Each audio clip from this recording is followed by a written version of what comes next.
So what we are doing at the moment is that we are basically shoveling debt into the future.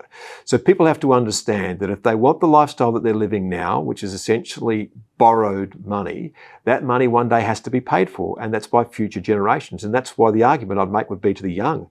If we continue to live on the pathway that we're on, a smaller workforce in future will be trying to hold this edifice up, and it simply won't stand up. In future, a future government and a future community is going to have to pay the cost for the lifestyles that we choose to live today. When it comes to the mainstream media and my old stomping ground of the ABC, and look, I've always said, look, the ABC's fed me for 19 years, so I'm not going to be a public critic of it, but nothing on it surprises me anymore. I always know where a story on the ABC is going to land, and I think that they need to be doing a bit more of the basic spade work of journalism and questioning all sides on this, and not merely deciding that one side is morally superior to the other. And that's at least the impression that I get when I watch some of the debate that's taking place there. And when it comes to online media, well, I think, John, this is the hope of the future. You look at the number of people who are watching you, and I can tell you with, now what is it, over 700,000 subscribers.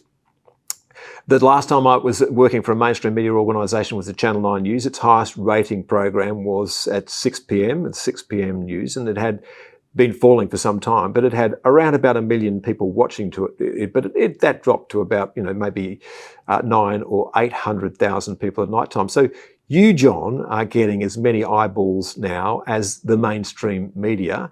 And I'm glad now that there are a myriad of voices that are out there that people can listen to. And all I can say to any young person who's listening is listen widely. Listen to as many voices as you possibly can.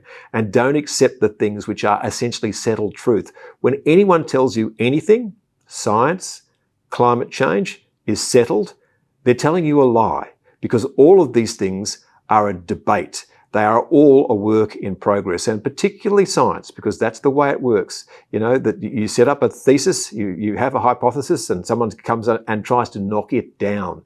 That's the purpose of science. So nothing is settled. This is a conversation, and there's a big difference between trying to work on a problem like climate change and what the policy solution might look like, and you've best articulated it today. If in the end we're going to pay two costs, the cost of adaptation and the cost of mitigation, we should spend our money wisely and spend it where it will do the most good, rather than trying to change the temperature of the world from Australia. We should be looking at how we can stay rich and how we can make sure that we look after those in our society that have least capacity to do it.